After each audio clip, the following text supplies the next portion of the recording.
Acelerando Empresas, episodio 336.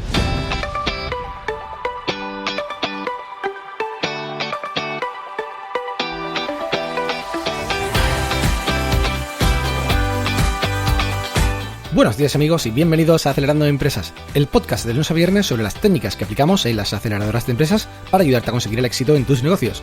Soy Frank Guillén, director de Impulsament, una aceleradora de empresas de la economía digital y la economía real, y será un placer, por supuesto, acompañarte hoy, lunes 30 de septiembre, en este episodio número 336, en el que hablamos con el gran Roger Domingo, director editorial de Ediciones Deusto, Gestión 2000, para Dummies y Planeta Hipermedia, del grupo Planeta, y hablaremos con él sobre el tema de publicar tu propio libro. Pero antes, recomendarte que visites nuestra web, ya lo sabes, acelerandoempresas.com, donde tenemos podcasts cada día con sus episodios, con las notas del programa de cada episodio y también, por supuesto, los cursos, ya sabes, prácticos en vídeo y masterclass de expertos para aprender a emprender. Así que échale un vistazo y bueno, sin más dilación, comenzamos ya con el episodio de hoy. Roger Domingo es licenciado en Humanidades por la Universidad Pompeu Fabra de Barcelona, además de máster en edición por la Universidad de Pace en Nueva York y MBA por ESADE. Ha ocupado puestos de responsabilidad en Booklight Nueva York y McGraw Hill Londres y desde el año 2002 desarrolla su actividad profesional en el grupo Planeta, en el que ocupa el cargo de director editorial de los sellos Deusto, Gestión 2000, Alienta y para Dummies, así como de la empresa de formación online planetahipermedia.com, y además Roger recientemente es autor del curso online Método Mapea, que os recomiendo a todos porque es muy interesante. Y para que nos cuente cómo puede interesar a un emprendedor o a un empresario realizar su propio libro, publicar su propio libro en una editorial, pues lo tenemos hoy aquí, así que le damos la bienvenida ya. Buenos días, Roger, ¿cómo estás? Muy buenos días, Frank. ¿Qué tal? ¿Cómo estás? Bueno, estoy fantástico porque tenía muchas ganas de tenerte aquí en el podcast ya y bueno, la verdad es que creo que vamos a aprender mucho con esta entrevista. Si quieres, comenzamos, Roger, desde el principio un poco, cómo comienzas en el mundo editorial y bueno, ¿cuál es tu papel ahí? Pues yo empecé en el mundo editorial casi desde que, antes incluso de salir de la universidad, porque hice humanidades, o sea, letras puras, y en aquel momento, tanto yo como los compañeros de la facultad, pues nos ganábamos la vida como podíamos, que era básicamente haciendo correcciones de texto, escribiendo textos para enciclopedias y, bueno, haciendo colaboraciones editoriales.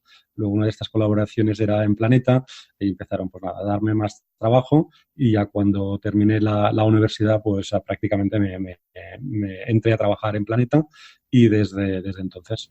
Uh-huh.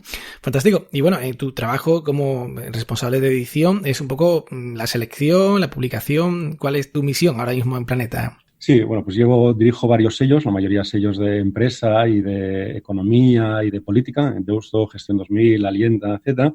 Básicamente, entre los sellos que yo dirijo, publicamos unos 100 libros al año y mi tarea fundamental es seleccionar los 100 libros. Es decir, encargar a los autores que ya han publicado nuevos libros, buscar en el mercado nuevos talentos, gente que tenga algo que decir, que tenga algo que aportar y al mismo tiempo tratar de adivinar qué demandas de mercado hay, de nueva información, que podamos plasmar el libro y al mismo tiempo pues ojear todos los libros que se publican en el extranjero para tratar de comprar los derechos y por tanto publicar en España aquellos 10, 12 libros imprescindibles que se publican cada año fuera y que podrían tener buena acogida en el mercado español. Pues bueno, muchos de esos libros, los que publicas en España de autores españoles y también los que se traducen gracias a ti, a tus editoriales, pues la verdad es que pues me han cambiado la vida. Así que pues tengo que agradecerte, Roger, porque soy un fiel fotógrafo de tus editoriales, de tus sellos, los que he comentado. Tengo un montón de libros vuestros aquí en mi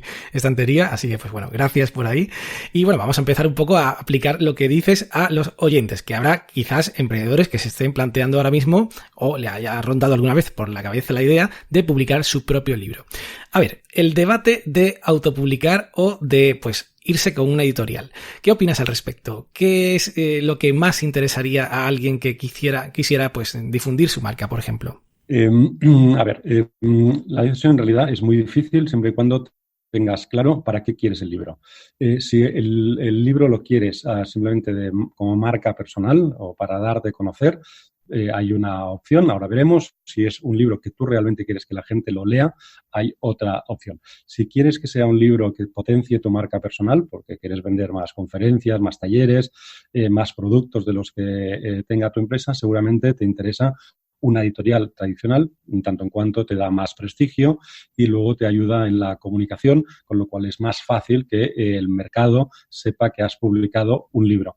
En caso de que seas un emprendedor y tenga un método o quieras explicar algo en concreto y tu objetivo no sea ni potenciar tu marca personal ni ganar dinero, sino que te lean, luego seguramente es mejor que te autopubliques. Veamos por qué. Es decir, la decisión de autopublicarse y publicar una editorial tradicional depende básicamente de dos cosas, de la temática y de la comunidad que ya tengas. ¿Qué quiero decir? Por ejemplo, hay que saber qué puede hacer una editorial por ti y qué no puede hacer una editorial por ti. Pongamos, por ejemplo, un ejemplo. Si tú tienes un libro que puede llegar a un número muy alto de lectores, lo más fácil, lo mejor es que vayas con una editorial tradicional. Es decir, una editorial tradicional puede convertir un libro que igual se puedan vender 1.000 en un libro que se puedan vender 100.000. ¿Por qué? Porque tiene la capacidad de que estén todas las librerías, tiene la capacidad de hacer una buena campaña de promoción, que los periódicos, las revistas, los programas de televisión te entrevisten y, por tanto, llegar a un público mucho más amplio. Ahora bien, si tu temática es una temática nicho, pongamos por caso que te dedicas a un tema que, por lo que sea, en España hay 1.000 personas, que no hay más de 1.000 personas que son el público objetivo de tu libro. En este caso es mucho mejor autopublicarse. De hecho, no tiene ningún sentido, si tu libro solo tiene un público objetivo de 1.000 personas o incluso 5.000, no tiene sentido autopublicarse porque la editorial no podrá hacer mucho más. Es decir, a estas 1.000 personas o estas 5.000 personas que son personas potencialmente interesadas con tu libro, tú seguramente, si tú eres miembro de esta comunidad, si tú eres también, entre comillas, un friki del asunto, lo más probable es que ya te conozcan en esta comunidad. ¿Sí? Lo más probable es que tú tengas acceso directo a esta comunidad, con lo cual la editorial allí no tiene nada que aportar, porque la editorial, sus herramientas son todas las librerías, los medios de comunicación, etcétera. Si se trata de dirigirse solo a estos 5.000, la editorial, que no conocerá a estos 5.000, realmente no sabrá por dónde empezar y no podrá hacer un buen trabajo. En este caso, lo mejor es que te autopubliques porque tú mismo te puedes dirigir a estos 1.000, 2.000, 3.000, 4.000 o 5.000 personas directamente y te será mucho más fácil. Además, si como decimos, tu objetivo no es ganar mucho dinero, vender muchos libros, sino que estas personas, esta comunidad te lea, si tú te autopublicas, puedes bajar el precio del libro y, por tanto, reducir las barreras de entrada. De modo que si tú quieres que las 1.000 o las personas que sea te lean, mejor que te autopubliques, lo pongas a un precio muy barato, el más barato posible, incluso que lo pongas gratuito en Amazon, en Google, en tu blog, en todas partes, y luego a través de tus redes sociales, a través de tu blog, a través de tu podcast si lo tienes, de tu canal de YouTube, de tus medios sociales, de tus vías de comunicación, le expliques a esta comunidad que has publicado un libro que les interesa leer y que prácticamente se lo regalas o se lo vendes a un precio muy bajo. Con este objetivo, tu comunidad, esa comunidad de personas interesadas en la misma temática, de personas afines, podrán leer el libro con mucha más facilidad. Y, en cambio, no tiene ningún sentido ir a la editorial porque la editorial no podrá hacer nada. La editorial no tiene los mecanismos para llegar a este público. Vale. En cambio, si lo que quieres es que tu libro tiene potencial para muchísima gente, luego es mejor ir a una editorial tradicional porque la editorial tradicional te hace la promo y tú te puedes dedicar a otras cosas. No hace falta que hagas tú la promo, la editorial te puede, pues, no sé, llevar a programas como El Hormiguero y que de golpe te vean 3 millones de personas. Pero esto solo ocurre cuando son temáticas que le pueden interesar a un número elevado de personas. Fantástico. Bueno, pues creo que ha quedado bastante claro, muy justificado. Muchas gracias, Roger. Y pues ahora de lo que estabas comentando, seguro que si no lo digo, pues me lo van a decir, me lo van a preguntar los oyentes del podcast de, oye, pero ¿tiene sentido esto del papel? ¿Se sigue leyendo en libros? O sea, esto de las estanterías, de ir a una librería y comprar un libro en papel, ¿se sigue haciendo? Porque, bueno, que igual, pues si no se compra tanto, pues a lo mejor no tiene tanto sentido el tema de las editoriales tradicionales y todo lo demás. ¿Qué opinas ahí, Roger? Bueno, aquí mandan los datos. Los datos nos indican que del 90% de los libros que se venden todavía son en papel. Es decir, de cada 10 libros que se venden, 10 son en digital y 90 son en papel. Con lo cual, si no lo haces en papel, dejas la mayor parte del mercado desatendido. Hubo un momento cuando empezó el Kindle que en Estados Unidos el volumen, el porcentaje de lectura en digital se incrementó hasta un 25%. Y luego, durante 2011, 2012, 2013, estos años, que también empezó no solo el Kindle, también el iPad, etcétera, la lectura en digital se incrementó mucho y en aquel momento todos pensábamos pues, que la lectura en digital se acabaría comiendo al papel. La realidad es que no ha sido así. En Estados Unidos llevan estancados desde aquellas fechas y en el 25% no crece más, es decir, no hay más público que se pase al digital y en España empezó muy bajito, 1, 2, 3% y luego poco a poco ha ido subiendo, pero ahora es un 10%. ¿Cuál es la realidad del mercado? Es que la realidad del mercado admite y además solicita los dos formatos. En realidad son tres porque ahora está ya el audiolibro pegando fuerte. Con lo cual la gente quiere poder comprar el libro en digital, en papel y en audiolibro.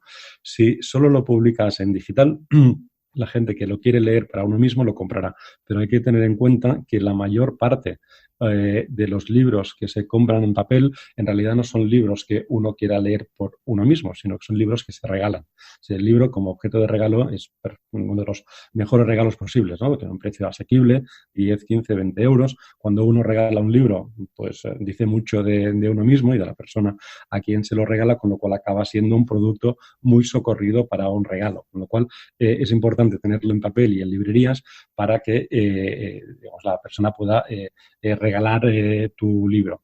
Luego hay que tener en cuenta también que lo importante no solo es que esté en librerías, sino que esté en las librerías online.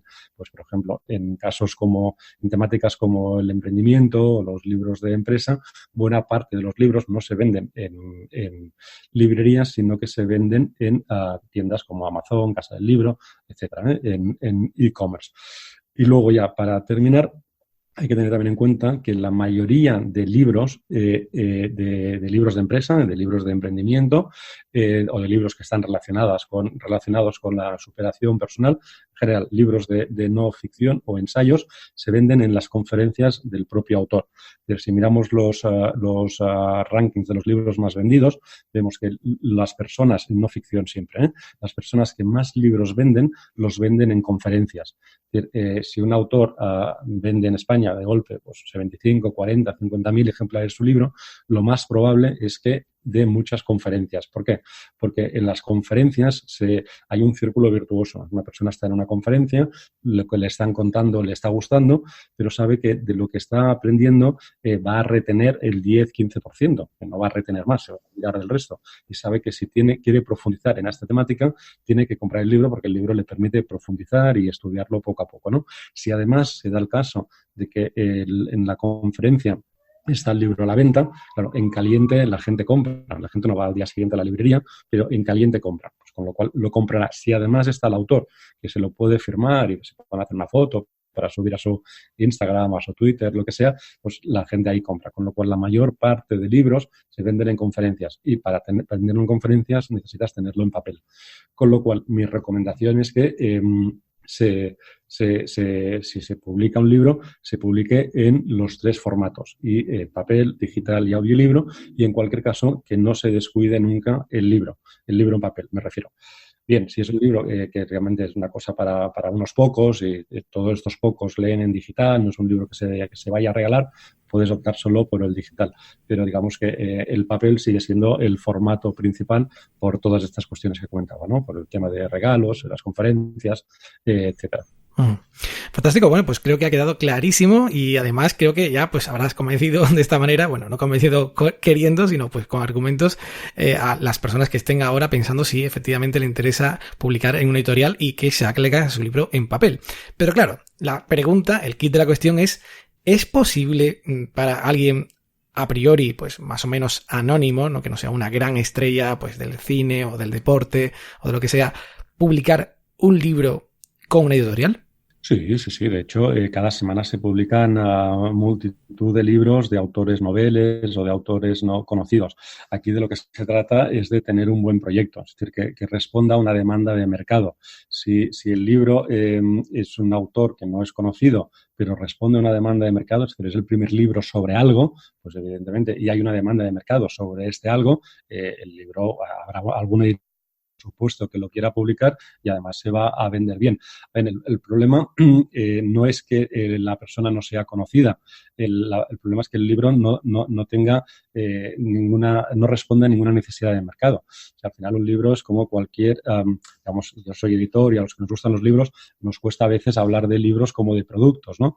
Pero al final un libro es un producto se vende siempre y cuando cubra una necesidad de mercado y siempre y cuando haya otras personas, los consumidores, los lectores en este caso, que crean que les responde a esta necesidad de mercado. Con lo cual, si el proyecto tiene razón de ser en tanto cuanto responde a una necesidad de mercado, a buen seguro que encontrará un editor. Otra cosa es que sea un libro que no tenga un interés más allá de su propio autor o de una comunidad muy pequeña y que, por tanto, ningún editor se atreva a publicarlo porque no considere que vaya a obtener un beneficio. Es decir, para que un editor publique un libro, el editor tiene que pensar que va a haber un retorno en la inversión. Si el editor, para publicar el libro, tiene que invertir. Depende del libro, pero generalmente entre la producción del libro, la impresión, etcétera, son 15, 20.000 euros que tiene que invertir. Y esto es una empresa, es un riesgo que asume solo si cree que va a recuperarlo. Para hacer break-even, es decir, para no perder dinero, depende también del libro, ¿no? Pero en general el editor necesita que se vendan 1.500, 2.000 unidades. Con lo cual, si cree que va a vender esta cantidad y algunas más para obtener un beneficio, el editor lo va a publicar. Si ve que es un libro que no responde a la necesidad de mercado, que no haya un público determinado que va a querer comprarlo y que lo más probable es que pierda dinero, pues evidentemente no lo va a publicar. Pero dicho esto, las editoriales están todo el día buscando nuevos talentos, buscando nuevos libros. Las editoriales saben que para seguir existiendo tienen que publicar libros que se vendan y, por tanto, necesitan nuevas voces. Por tanto, las editoriales son las primeras interesadas en descubrir nuevos talentos. Lo uno es que hay que conjugar ese nuevo talento con la necesidad de mercado. Con lo cual, y para terminar, que me estoy enrollando, básicamente se trata de preparar un proyecto que tenga sentido, que responda a una necesidad de mercado y si esto ocurre, evidentemente, un autor, por desconocido que sea, o aunque no haya publicado nunca, a buen seguro podrá publicar. Ocurre continuamente, se ocurre todas las semanas. Todas las semanas llegan novedades a las librerías con estas características. Uh-huh. Y bueno, pues por terminar con algún detalle así concreto, has dicho muchísima información, pero de las propuestas que te llegan, que supongo que serán pues una barbaridad, ¿cuáles serían los principales errores o al menos un error grave que tú veas de forma habitual en esas propuestas que te hacen llegar? Sí, a ver, esta es una buena pregunta. La cuestión es que el editor, como decía antes, siempre está buscando nuevas voces, nuevos libros, nuevos proyectos, pero en general recibe muchos proyectos. Luego, para que le da siempre, mi caso, yo, por ejemplo, recibo 10, 15, 20 propuestas cada día. Como que necesito encontrar nuevos libros que se puedan vender bien, yo le dedico un tiempo a todas las propuestas. ¿Qué ocurre? Que le dedico 5 minutos, a lo sumo 10. Si en estos 5 minutos la propuesta no me convence, evidentemente la descarto. ¿Qué puede ocurrir? ¿Y qué ocurre habitualmente? Lo primero que ocurre es que no se ha segmentado bien. Es decir, si yo soy un editor de no ficción, no tiene ningún sentido que alguien me mande una novela. Esto ya se descarta. Luego hay autores que dicen que me rechazan muchas editoriales. Dices, sí, claro, pero ¿a cuántas editoriales que publican tu temática has escrito? Si el 90% de editoriales a quienes has mandado tu libro no publican tu temática, pues por supuesto te van a rechazar, ¿no? Con lo cual, lo primero que se tiene que hacer es personalizar el libro y mandarlo solo a aquellos editores que publiquen esta temática, es decir, que encaje en su catálogo. Luego hay que hacer dos cosas. Por un lado, una carta de presentación y un briefing. En la carta de presentación simplemente hay que explicar quién eres y por qué le mandas el briefing que le mandas y hacer un pequeño resumen de la obra y quién eres, un poco para que sepa pues, a qué te dedicas, cómo puedes ayudar en la promo. Y luego se tiene que acompañar de un briefing que resuma bien la obra. El editor lo que quiere saber es en primer lugar, qué temática se trata. Luego, con la temática ya puedo decir si le encaja o no le encaja. Yo, por ejemplo, yo hago libros de política, pero si no hiciera política, todos los libros que me llegan de política ya los descarto. O sea, lo primero que necesita el editor es saber de qué temática estamos hablando. Y lo siguiente es saber cuál es el solucionador del libro, es decir, qué necesidad soluciona. La mayoría de autores esto no lo tienen presente y no explican cuál es el solucionador, y hay que explicar siempre el solucionador. Este libro te permite aprender esto o aquello, o este libro te sirve para conocer qué ocurrió en este momento, lo que sea. ¿Sí? El solucionador del libro, como cualquier otro producto o servicio. Y luego, en tercer lugar, se trata de explicar los contenidos del libro. Hay muchos autores que no hacen nada de esto y simplemente mandan el manuscrito. No pueden pretender que el editor les tiene tiempo a leer el manuscrito, porque nadie puede leer 10, 15 libros al día. No mandes el manuscrito entero, no hay ninguna necesidad. Lo puedes acompañar, pero no el manuscrito solo, no tiene sentido. Lo que hay que hacer es en el briefing explicar cuáles son las ideas fuerza que explicas en el libro, es decir, qué demandas solucionas. Con esto el editor se puede hacer una idea de si el libro le encaja o no le encaja. Y en caso de que le encaje, luego ya hará el paso siguiente, que es pedirte el manuscrito si no se lo has mandado, o si también se lo adjuntas, ir al manuscrito y ver qué tal escrito está, si lo explica bien, si está bien estructurado, bien argumentado, etcétera, y luego ahí ya puede tomar una decisión de compra. Con lo cual, básicamente se trata de enviar una propuesta solo al editor correcto, solo al editor que publique estos temas, y de modo que en 5 minutos el editor pueda tomar una decisión. Esto, para poner un ejemplo que todo el mundo en el mundo de la emprendeduría nos entienda, es como el elevator pitch. Tienes 3 minutos para vender una idea, con lo cual aprovéchalos. Y sobre todo teniendo presente que solo tienes una única oportunidad para causar una primera buena impresión. Con lo cual hay que aprovechar estos 3 minutos, hay que aprovechar esta ventana de oportunidad que te brindan todos los editores. Bueno, pues fantástico. Yo creo que más claro imposible. Muchísimas gracias, Roger. Ha sido muy interesante, inspirador incluso esta conversación contigo. Y la verdad es que, bueno, te agradezco muchísimo tu sinceridad, porque, bueno, desde luego no es sencillo encontrar personas tan abiertas que compartan tanta información de un mundo tan complejo como es el mundo editorial. Así que, de nuevo, muchas gracias. Ya sabes que tienes las puertas abiertas del podcast y de mi ayuda para lo que quieras. Un abrazo y nos vemos pronto. Un abrazo, Fran. Hasta la próxima. Y bueno, pues hasta aquí el programa de hoy. Muchísimas gracias a Roger por participar y gracias a todos por estar ahí.